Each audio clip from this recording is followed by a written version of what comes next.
암호화폐 이슈들을 정리하고 분석해보는 시간이죠. 암호 푸는 남자, 한국경제신문 임현우 기자, 전화 연결하겠습니다. 기자님 안녕하세요. 네, 안녕하세요. 네, 가상화폐들 최근 가격부터 좀 전해주세요. 네, 지금 현재 시각으로요. 비트코인은 4,980만 원대, 네. 또 이더리움은 340만 원대 거래가 되고 있습니다. 네. 지난 일주일 동안 이 비트코인이 한 4,800만 원에서 5천만 원대와 오르락 내리락 하면서 큰 변화 없이 박스권을 좀 맴도는 모습이었는데요. 네네. 이 미국의 기준금리 인상이 결정된 이후에 이 주식시장은 좀 활기를 띄웠는데 네. 코인 시장은 별로 그렇지는 않은 모습을 보이고 있습니다. 투자자분들 입장에서는 좀 답답하겠네요. 네, 이런 상황에서 미국 빅테크 기업들이 잇따라서 블록체인에 투자를 하고 있는데 메타의 최고 경영자죠. 마크 저커버그가 인스타그램에서 대체불가 토큰 서비스를 도입하겠다 이런 공언을 했는데 이건 뭔가요? 네, 일단 지금 메타가 페이스북과 인스타그램을 같이 운영을 하고 있는 업체죠. 그렇죠. 말씀대로 인스타그램에 NFT를 도입하겠다는 계획을 공개를 했는데요. 네. 이 구체적인 시점을 밝히지는 않았지만 가까운 시기에 서비스가 구현될 수 있을 것 같습니다. 네. 이 암호화폐 업계에서는 메타버스, 그러니까 3차원 가상세계 안에서 경제적인 가치를 만들 수 있는 대표적인 기술이 NFT라고 말을 하고 있는데요. 네. 이 메타버스에서 쓰일 아바타의 의상을 NFT로 만들거나 또 소셜미디어 안에 NFT 장터를 만들어서 이용자들이 컨텐츠를 직접 만들어서 판매도 할 수 있게 하는 그런 방식들을 생각해 볼 수 있을 것 같습니다. 네. 올 들어서 트위터도 프로필 사진으로 NFT 이미지를 쓰도록 허용을 했고요. 이제 페이스북과 인스타에도 NFT 활용이 또 가까워진 것으로 보입니다. 네, SNS 업체들이 좀 움직이고 있는 건데 마이크로소프트죠. 블록체인 스타트업 콘센시스에 투자를 하겠다고 했는데 이 콘센시스 하면은 가상자산 지갑 서비스로 유명한 데 아닌가요? 네, 이 투자자들이 많이 쓰는 암호화폐 지갑 메타마스크라는 거를 개발하는 업체인데요. 그렇죠. 이 마이크로소프트는 최근에 콘센시스가 진행한 5,600억 원 규모의 투자 유치에서 투자자로 참여를 했고요. 또 다른 투자자로는 손정희 회장의 일본 소프트뱅크도 포함이 돼 있었습니다. 네. 이 콘센시스는 이더리움의 공동 설립 멤버가 2014년에 창업한 회사인데요. 네. 세계 최대 소프트웨어인 그 마이크로소프트가 여기에 투자를 했다는 건 블록체인이나 웹 3.0 이런 것들에 대한 관심이 커지고 있음을 보여주는 신호라는 게 이제 외신들의 분석입니다. 네. 이 작년에 세계 블록체인 관련 스타트업들이 투자로 유치한 돈이 31조 원 규모에 달하는데요. 1년 많네요. 전보다 네. 1년 새에 8배가 늘어난 겁니다. 그래서 네. 이런 투자 화랑 분위기 속에서 연장선으로 볼 수 있을 것 같습니다.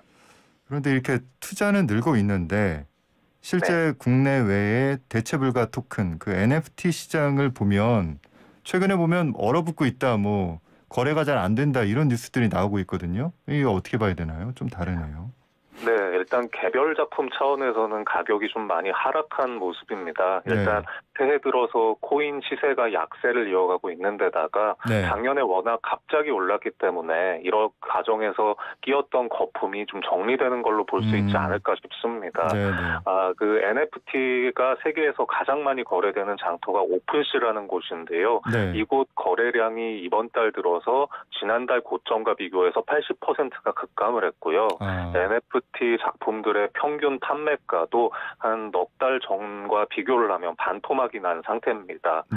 또 국내에서도 업비트나 카카오에서 운영하는 NFT 거래 서비스들이 있는데 이 초창기 구입 가격의 절반에도 못 미치는 값에 다시 매물로 나오는 콘텐츠가 넘쳐나고 있습니다. 유명 작가의 NFT가 나왔다고 하면 웃돈이 붙어서 매진이 됐던 작년 말과는 반대의 상황이고요. 또 비교적 덜 유명한 작가라고 하면 사갈 사람을 찾기도 좀 어려운 상황이라고 합니다. 그러니까 시장이 아직 덜 성숙했다고도 보이는데 작년에 이제 기대감 때문에 너무 거품이 낀 게 이제 조정이 되는 과정으로 보이네요. 네, 앞으로는 좀 어떻게 보이나요? 이런 현상들이요.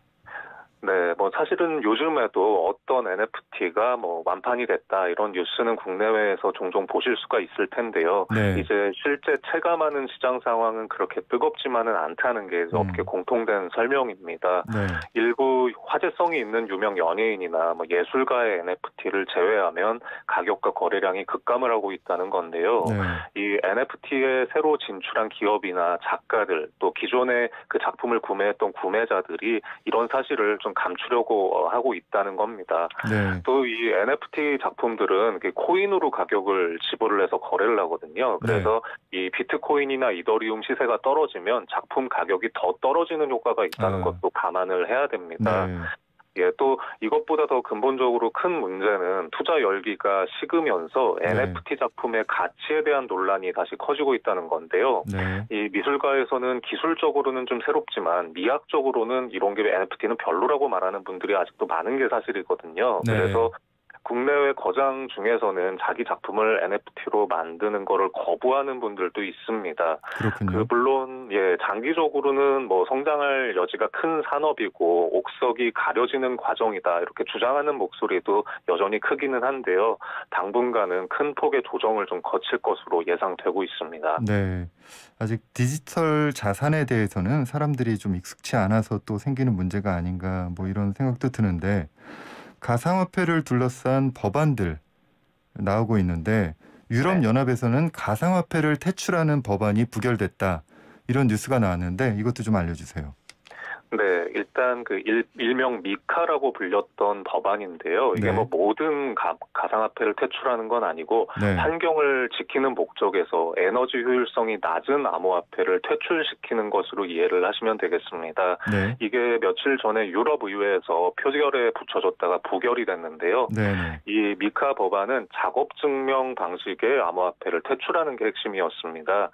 우리가 보통 컴퓨터를 열심히 돌려서 채굴한다고 말하는 코인들, 그러니까 비트코인이나 이더리움이 바로 여기에 해당이 되는데요. 이런 것들은 환경에 해로우니까 제재하자 이런 내용이 담겨 있었던 겁니다. 네.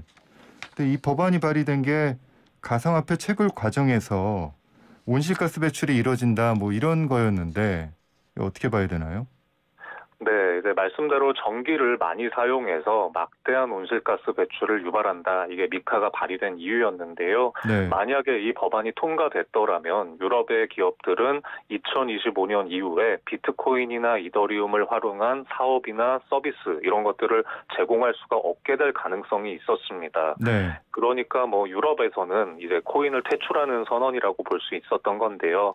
다만 EU 안에서도 이견이 좀 심했습니다. 그래서 이 내용이 들어갔다가 빠졌다가 뭐 이렇게 혼란을 좀 겪었는데 다시 포함이 된 상태로 표결에 붙여졌고요. 이게 또 부결이 돼서 업계가 좀 한숨을 돌리는 그런 분위기인 것 같습니다. 실제로 암호화폐 동향은 어땠나요? 이 법안 부결 이후에요? 네, 이게 현지 시간으로 지난 월요일에 부결이 됐는데요. 이후에 비트코인 가격이 뭐 2, 3% 정도 살짝 반등은 하긴 했는데 뭐 요 정도는 큰 변동이라고 할 수는 없을 것 같고요. 뭐 최근에 들어서는 비트코인 시장이 이런 외부 이슈에도 좀 무덤덤해진 그런 모습인 것 같습니다. 이거 왜 그런 건가요? 시장이 어떤 비트코인 시장이 외부 요인들에 대해서 좀 무덤덤해진 것 같다. 뭐 이런 거는 좀 어떤 것 때문에 이런 것 같아요? 네, 일단은 뭐 작년 상반기 이럴 때 절정기랑 비교하면은 최근에는 거래 대금 자체가 그렇게 많이 나오지를 않고 있거든요. 또 그때는 정말 많은 개미 투자자들도 몰려들어서 이제 수요가 폭증을 했지만 요새는 잠깐 뭐 관망했거나 시장에서 아예 빠져나간 분들도 좀 계시고요. 그래서 이 한동안은 또 주식과 아주 커플링이 돼서 비슷하게 움직이는 트렌드를 보이기도 했는데 최근에는 또 그것도 그렇지만은 않은 것 같고요. 그래서 이 암호화폐 가격이 과연 어디에 연동을 해서 뭐 상관관계가 있는 것인가 이것도 시기에 따라 계속 달라지고 있어서 좀 분석은 그때 변화할 수밖에 없을 것 같습니다. 관심 자체가 좀 식었군요. 이 부분도 좀 살펴봐야 될 것 같은데 특정금융정보법상 트래블룰 자금 이동 규칙이 오는 25일 가상 자산에도 의무화된다. 이런 뉴스가 나왔는데 일단 트래블룰이 뭔가요? 이 말 자체가 어렵네요. 네, 이 트래블 룰은 이 암호화폐가 어디에서 왔고 어디로 가는가 그 이동 경로를 파악하기 위한 제도인데요. 네네. 이 가상 자산을 통한 자금 세탁을 방지하기 위한 규정입니다. 그러니까 국내에서는 원화로 환산했을 때 100만 원어치 이상 코인을 주고 받을 때는요. 네. 거래소들이 송금인과 수취인의 성명, 또 국적이나 주소 같은 정보들을 함께 파악을 하게 됩니다. 네. 그래서 국내 업비트나 빗썸 뭐 이런 대형 거래소들은 트래블룰 의무를 반영한 정책들을 속속 확정을 하고 있는데요. 네. 이게 3월 25일 시행인데 정확히 일주일 남았습니다. 이때부터는 코인 출금에 약간 제약이 생길 수 있겠습니다. 네. 그냥 단순히 한 거래소에서 샀다가 그 거래소에서 파는 식으로 단순하게 거래를 하시는 분들은 사실 별로 상관이 없을 건데요. 네네. 이 투자자 중에는 뭐 개인 지갑이나 다른 거래소 이런 곳으로 막 옮겨 다니면서 코인을 관리하시는 분들이 있거든요. 네네. 그런 분들은 좀 복잡해지실 수도 있을 것 같습니다. 자금 세탁 방지를 위한 건데 이게 적용이 되면 이제 어떤 게 좀 바뀐다고 봐야 돼요? 네, 그러니까 각 거래소마다 어떤 거래소로 이 코인 전송이 가능한지, 네. 또 아까 저기 언급했던 메타마스크 같은 개인 지갑들 있지 않습니까? 네. 이런 걸로 전송을 할 수 있는지 없는지 이런 정책들이 지금 조금씩 달라집니다. 네. 뭐 이게 정부에서 일률적인 그 룰을 준 게 아니라 거래소들의 자체 판단에 따라서 좀 다르기 때문인데요. 네. 그냥 가장 많이 쓰시는 업비트를 예로 들어서 말씀드리면 이 회사에서 이용하는 그 똑같은 트래블룰 솔루션을 같이 사용하고 있는 국내 몇몇 거래소들을 중심으로 일단 입출금을 지원을 하고요. 해외 거래소로 코인을 입출금하는 거는 추후에 단계적으로 확대할 예정입니다. 또 이 개인 지갑으로 출금하는 것에 제한은 두지는 않았고요. 그런데 다른 거래소들 중에는 이런 등록하지 않은 개인 지갑으로는 코인 출금을 못하는 거래소도 있을 수 있거든요. 네. 그래서 자주 이용하시는 거래소의 공지사항을 미리 좀 확인해 보실 것을 권해드리고 싶습니다. 네, 알겠습니다. 오늘도 암호 푸는 남자 한국경제신문 임현우 기자와 함께했습니다. 감사합니다. 네, 감사합니다.